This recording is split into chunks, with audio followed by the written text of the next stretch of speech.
ओम श्री परमात्मने नमः। श्री रामचंद्राय नमः। श्री हनुमते नमः। सन्नद्ध कवची खंगी चाप बाण धरो युवा गच्छता मनोरथान्नस्व रामः पातु सलक्ष्मणः। रामो दासरथी शूरो लक्ष्मणानुचरो बली काकुतस्थः पुरुषः पूर्णः कौसल्यो रघुत्तमः। इस वीडियो में हम श्री वाल्मीकि रामायण के सुंदर कांड से 33वें सर्ग का अध्ययन करते हैं। इस सर्ग में सीता जी का हनुमान जी को अपना परिचय देते हुए अपने वन गमन और अपहरण का वृत्तांत बताने का वर्णन है।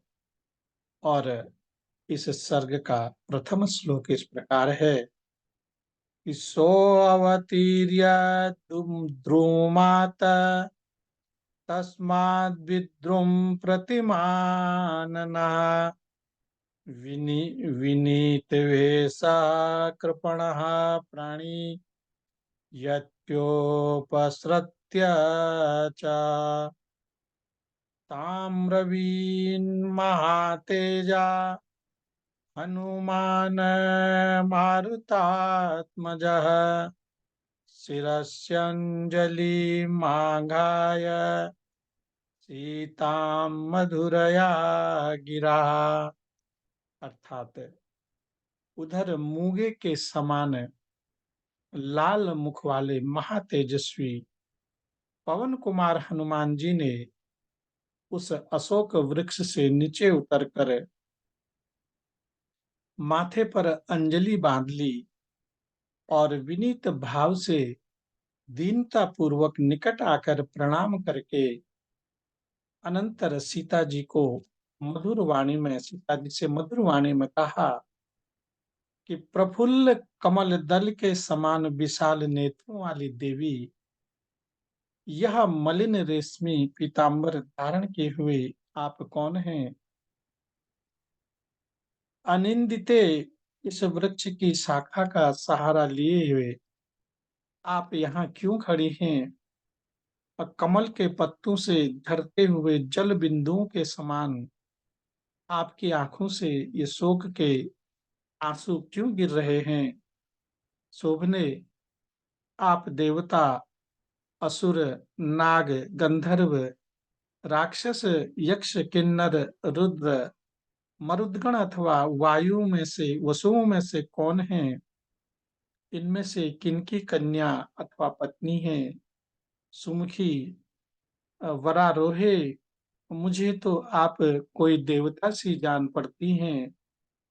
क्या आप चंद्रमा से बिछुड़कर देवलोक से गिरी हुई, नक्षत्रों में श्रेष्ठ और गुणों में सबसे बढ़ी चढ़ी रोहिणी देवी हैं? अथवा कजरारे नेत्रों वाली देवी, आप कोप या मोह से अपने पति वशिष्ठ जी को कुपित करके यहाँ आई हुई कल्याण रूप सा सीता सती शिरोमणि अरुंधति तो नहीं है? सुमध्य में आपका पुत्र, पिता, भाई अथवा पति कौन इस लोक से चलकर परलोकवासी हो गया है, जिसके लिए आप शोक करती हैं?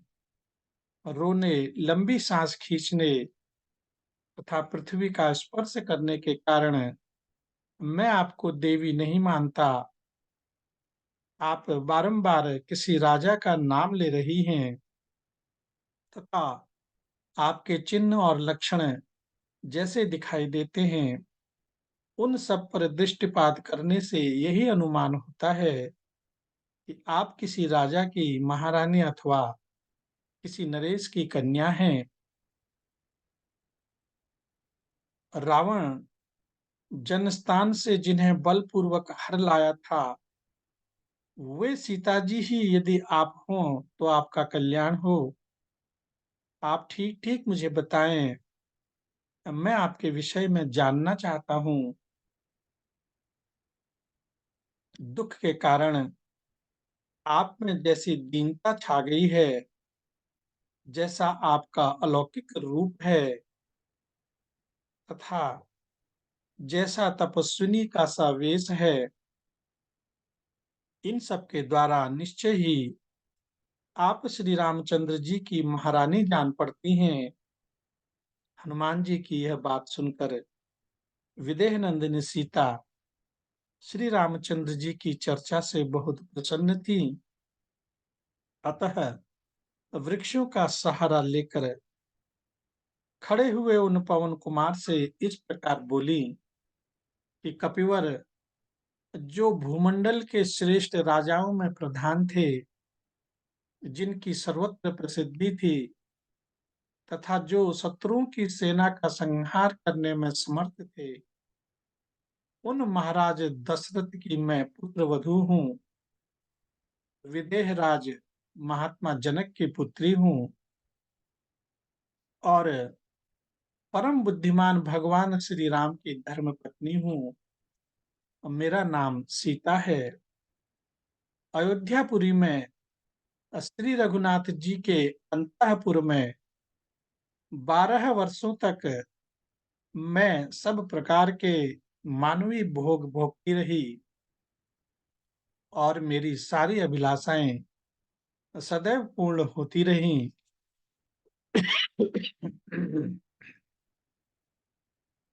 तदनंतर 13वें वर्ष में महाराज दशरथ ने राजगुरु वशिष्ठ जी के साथ इक्ष्वाकु कुलभूषण भगवान श्री राम के राज्याभिषेक की तैयारी आरंभ की।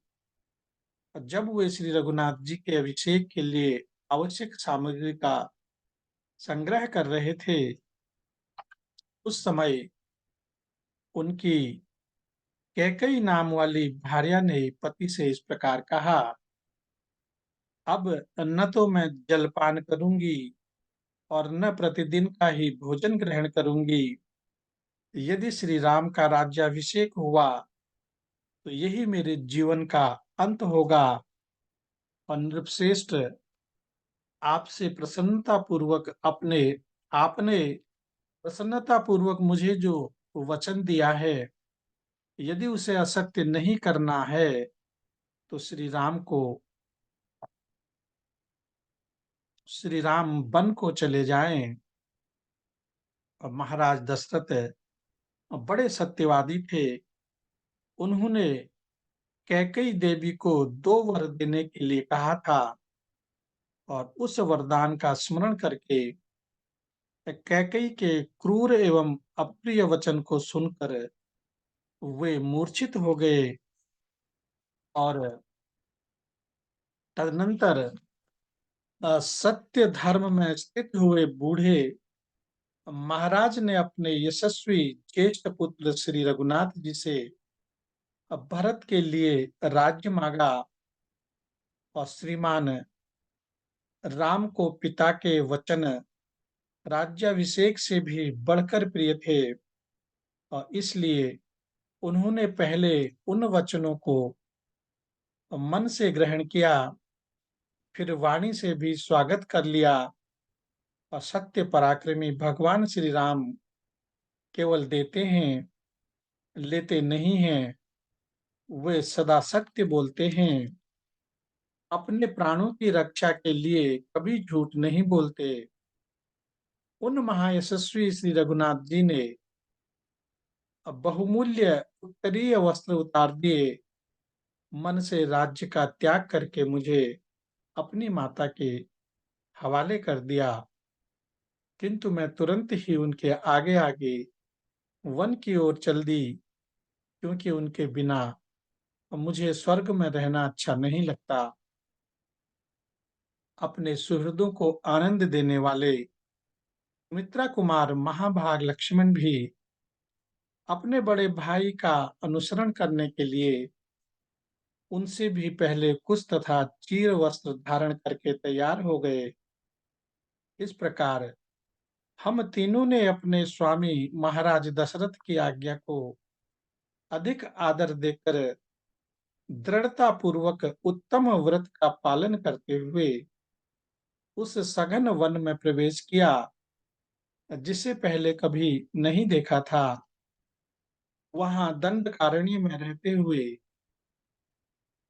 उन अमित तेजस्वी भगवान श्री राम की भार्या मुझ सीता को दुरात्मा राक्षस रावण यहाँ हर लाया है।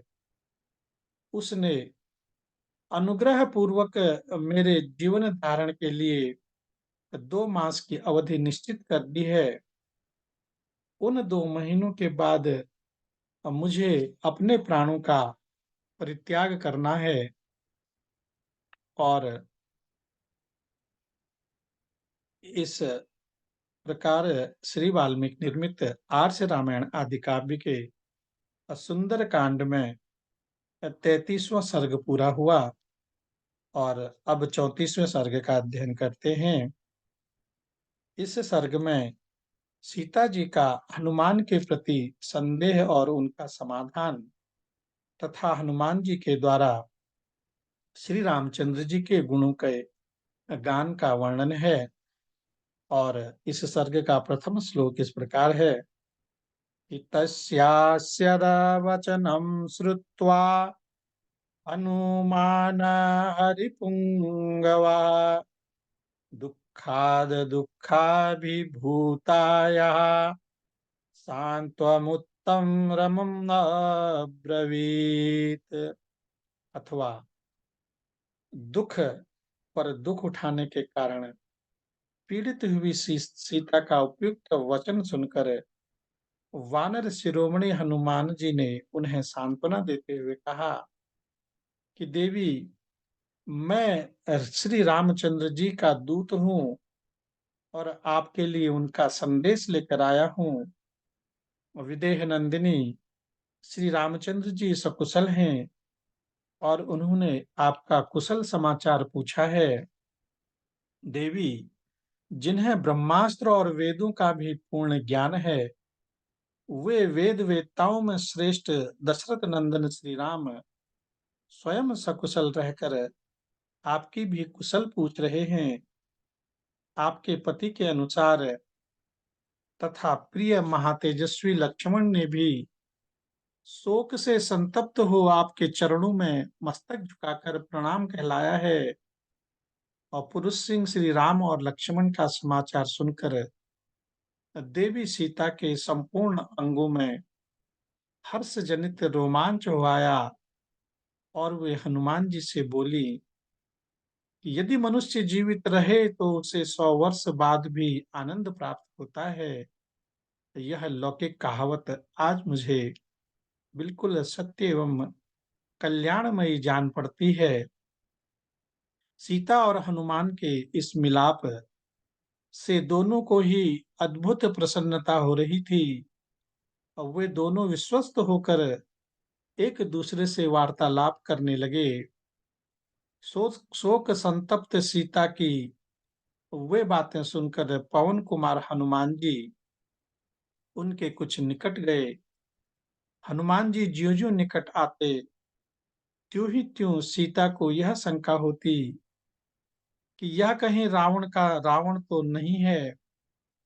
ऐसा विचार आते ही वे मन ही मन कहने लगी कि अहो धिक्कार है, जो इसके सामने मैंने अपने इस मन की बात कह दी। यदि यह दूसरा रूप धारण करके आया हुआ यह रावण ही है, और फिर तो निर्दोष अंगों वाली सीता उस अशोक वृक्ष की शाखा को छोड़कर शोक से कातर हो वहीं जमीन पर बैठ गई। और तत्पश्चात महाबाहु हनुमान ने जनक नंदिनी सीता के चरणों में प्रणाम किया, किंतु वे भयभीत होने के कारण अब फिर उनकी ओर देख न सकीं। अब बानर हनुमान को बारंबार वंदना करते हुए देख चंद्रमुखी सीता लंबी सांस खींचकर उनसे मधुर वाणी में बोली कि यदि तुम स्वयं मायावी रावण हो और मायामय शरीर में प्रवेश करके फिर मुझे कष्ट दे रहे हो, तो यह तुम्हारे लिए अच्छी बात नहीं है।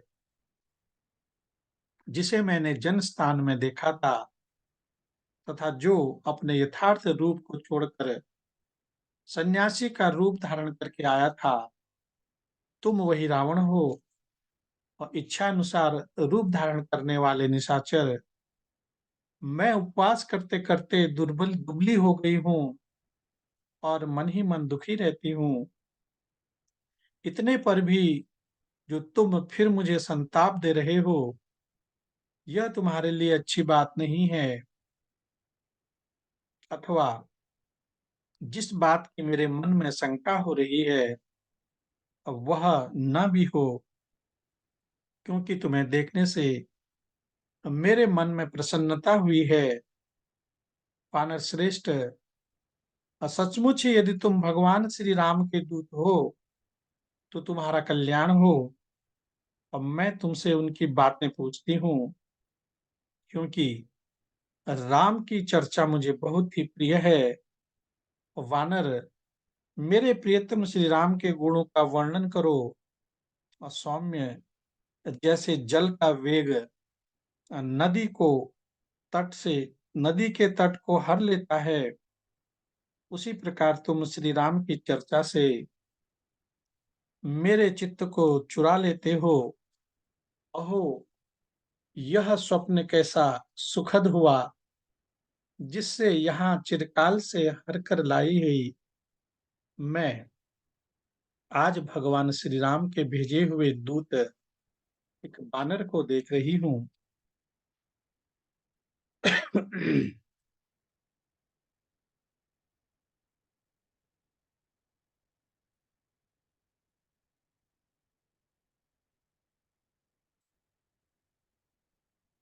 यदि मैं लक्ष्मण सहित वीरवर श्री रघुनाथ जी को स्वप्न में भी देख लिया करूं, तो मुझे इतना कष्ट न हो। परंतु स्वप्न भी मुझसे डाह करता है। अब मैं इसे स्वप्न नहीं समझती, क्योंकि स्वप्न में वानर को देख लेने पर किसी का अभ्युदय नहीं हो सकता।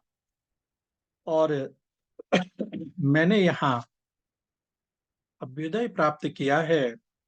अभ्युदय काल में जैसी प्रसन्नता होती है, वैसी ही प्रसन्नता मेरे मन में छा रही है। अथवा यह मेरे चित्त का मोह तो नहीं है, बात विकार से होने वाला भ्रम तो नहीं है, उन्माद का विकार तो नहीं उमड़ आया। अथवा यह मृग तृष्णा तो नहीं है, अथवा यह उन्माद जनित विकार तो नहीं है। उन्माद के कारण उन्माद के समान लक्षण वाला मोह भी नहीं है, क्योंकि मैं अपने आप को देख और समझ पा रही हूँ, तथा इस वानर को भी ठीक ठीक देखती और समझती हूँ। उन्माद आदि की अवस्था में इस तरह ठीक ठीक ज्ञान होना संभव नहीं है। इस तरह की बातें सोचकर सीता अनेक प्रकार से राक्षसों की प्रबलता और बानरों की निर्बलता का निश्चय करके उन्होंने राक्षस राज रावण ही माना, क्योंकि राक्षसों में इच्छा अनुसार रूप धारण करने की शक्ति होती है। ऐसा विचार करके सूक्ष्म कटि प्रदेश वाली जनक कुमारी सीता ने कपिवर हनुमान जी से फिर कुछ नहीं कहा। और सीता के इस निश्चय को समझकर पवन कुमार हनुमान जी उस समय कानों को सुख पहुंचाने वाले अनुकूल वचनों द्वारा उनका हर्ष बढ़ाते हुए बोले कि भगवान श्री राम सूर्य के समान तेजस्वी, चंद्रमा के समान लोक कमनीय और देव कुबेर की भांति संपूर्ण जगत के राजा हैं। महायशस्वी, भगवान विष्णु के समान पराक्रमी तथा बृहस्पति जी की भांति सत्यवादी और मधुर भाषी हैं। रूपवान, सौभाग्यशाली और कांतिमान तो वे इतने हैं, मानो मूर्तिमान कामदेव हों। वे क्रोध के पात्र पर ही प्रहार करने में समर्थ और संसार के श्रेष्ठ महारथी हैं। संपूर्ण विश्व उन महात्मा की भुजाओं के आश्रय में, उन्हीं की छत्र छाया में विश्राम करता है। मृग रूपधारी निशाचर द्वारा श्री रघुनाथ जी को आश्रम से दूर हटाकर, जिन्होंने सूने आश्रम में पहुंचकर आपका अपहरण किया है, उसे उस पाप का जो फल मिलने वाला है, उसको आप अपनी आंखों से देखोगी। और पराक्रमी श्री चंद्र रामचंद्र जी क्रोध पूर्वक छोड़े हुए प्रज्वलित अग्नि के समान तेजस्वी बाणों द्वारा सम्रांगण में शीघ्र ही रावण का वध करेंगे। मैं उन्हीं का भेजा हुआ दूत होकर यहाँ आपके पास आया हूँ। भगवान श्री राम आपके वियोग जनित दुख से पीड़ित हैं। उन्होंने आपके पास अपनी कुशल कहलाई है और आपकी भी कुशल पूछी है। सुमित्रा का आनंद बढ़ाने वाले महातेजस्वी महाबाहु लक्ष्मण ने भी आपको प्रणाम करके आपकी कुशल पूछी है। देवी, श्री रघुनाथ जी के सखा एक सुग्रीव नामक वानर हैं, जो मुख्य मुख्य वानरों के राजा हैं। उन्होंने भी आपकी कुशल पूछी है। सुग्रीव और लक्ष्मण सहित रामचंद्र जी प्रतिदिन आपका स्मरण करते हैं।